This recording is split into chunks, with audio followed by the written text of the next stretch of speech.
Përshëndetje, jemi në podcast, jemi në Radar, me ne është bashkuar eksperti i sigurisë zoti Bedri Elezi. Zoti Elezi, faleminderit shumë që jeni me ne. Faleminderit shumë për ftesën, kënaqësi. Së pari gëzuar festën e pavarësisë së Kosovës, jo vetëm ju për të gjithë shqiptarëve. Çfarë simbolizon kjo ditë? Gjithashtu gëzuar gjithë shqiptarëve anë kënd, sepse të gjithë kontribuan në mënyra të ndryshme që sot kemi ditëlindjen e Kosovës. Të drejtën, kjo ditë simbolizon vullnetin mund të themi e mohuar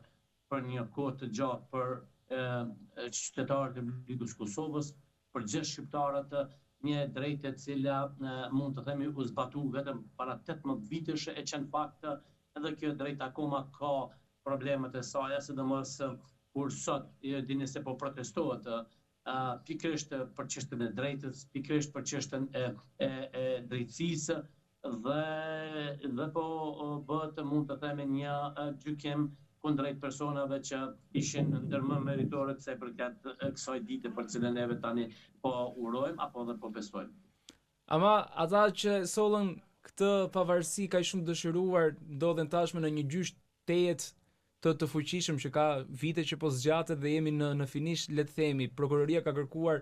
një dënim ekstrem me 45 vite burg. Çfarë do të thotë kjo për gjithë ato luftë që jo vetëm e zhvilluan këta burra, por edhe shumë të tjerë që i ndoqën nga pas? Unë duhet të ritheksoj se për mu personalisht siguria juridike është një çështje, një sfidë për gjithë qytetarët pa dallim janë shqiptar apo jo. Ju dini që gjykata speciale e cila mund të themi po merret me këtë gjykim financohet nga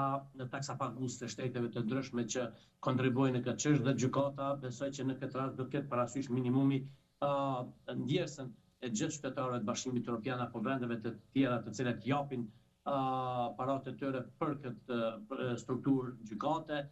dhe ato kërkojnë drejtësi dhe jo dënim për ushtarët e Shtetit Shqiptar të Kosovës. Nëse kjo gjykatë është themeluar me qëllimin e vetëm për ta kuptuar të drejtën, atëherë gjykata duhet të veprojë në kuadër të drejtës për të respektuar të gjithë qytetarët e shteteve të cilët janë angazhuar dhe po angazhohen për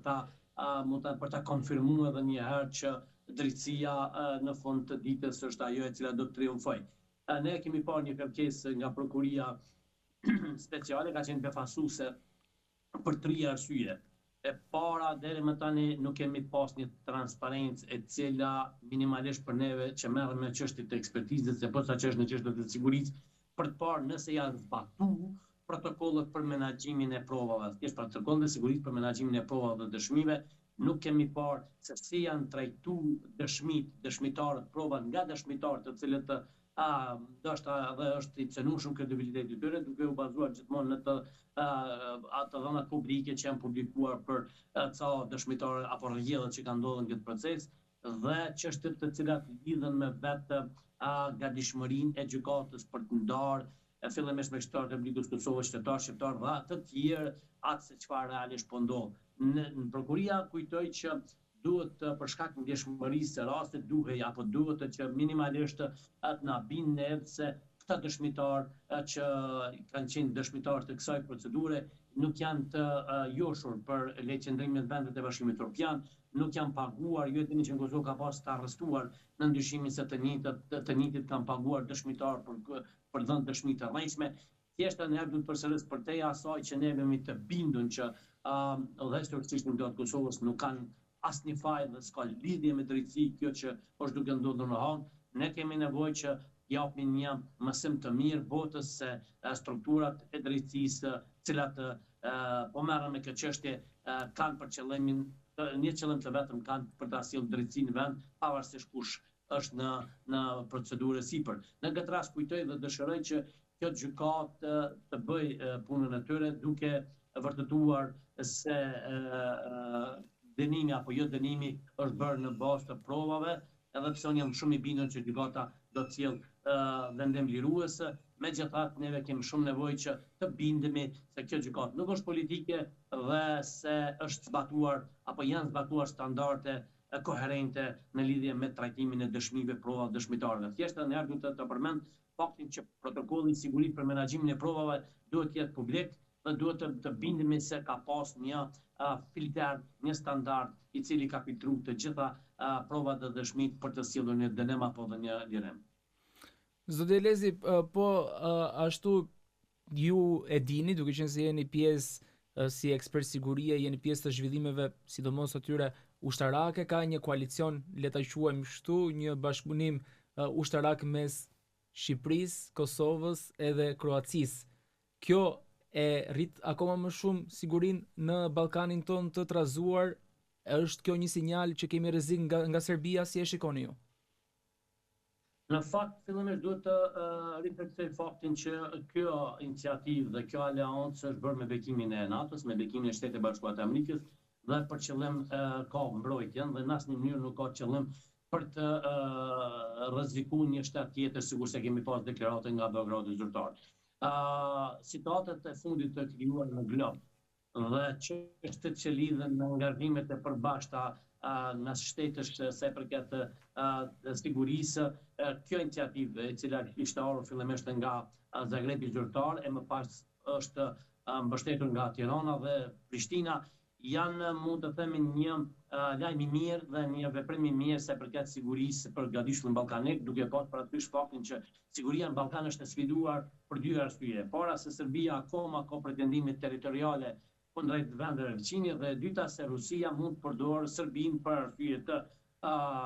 politikave të saj në çështjet ndërkombëtare, veçanërisht në zhvillimet që ka të bëjnë me Ukrainën, për ta mund të themi për ta eskalu situatën në Ballkan dhe për të defokusuar forcat ndërkombëtare të sigurisë ndërtim zhvillimeve që kanë të bëjnë me Ballkanin. Prandaj kjo aleancë është sigurisht një nismë dhe një veprim i duhur për të garantuar që në rast se kemi një defokusim të forcave ndërkombëtare të sigurisë për shkak zhvillimeve që mund vinë në vende të tjera, atëherë ky bashkim do të garanton që nuk do të sfidohemi dhe do të jetë një shkëmbim i mirë mes vendeve për të garantuar, mund të themi, Adriatikun, që është njëra ndër burimet kryesore të sigurisë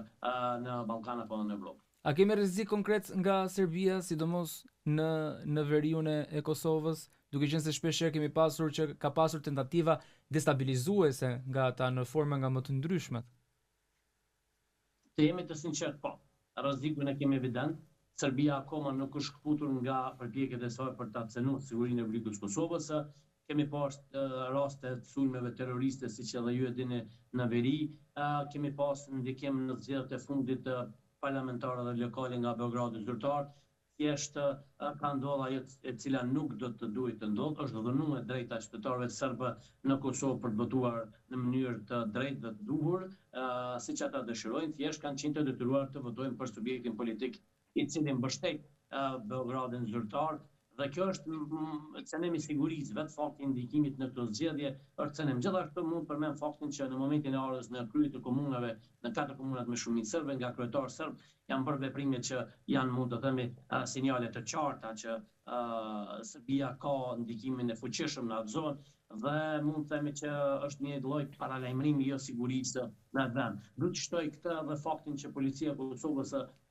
viteve të fundit dhe javë apo muajt të fundit në vazhdimsi ka hasur në armatime të ndryshme. Mund të themi se çdo veprim i policisë Kosovës në zona të caktuar është rezultat me armatime të ndryshme me mjete ushtarake, çka do të thotë që serbët në atë pjesë, posaçërisht struktura të caktuara përmes Beogradit në vazhdimsi mbeten të gatshme për ta cënuar sigurinë e Republikës Kosovës, për ta minuar angazhimin e SBA-s dhe NATO-s për siguri dhe demokraci në vend, dhe padyshim që mbetemi akoma të ekspozuar para një jo sigurie e cila mund të konsiderohet e breshtë për momentin.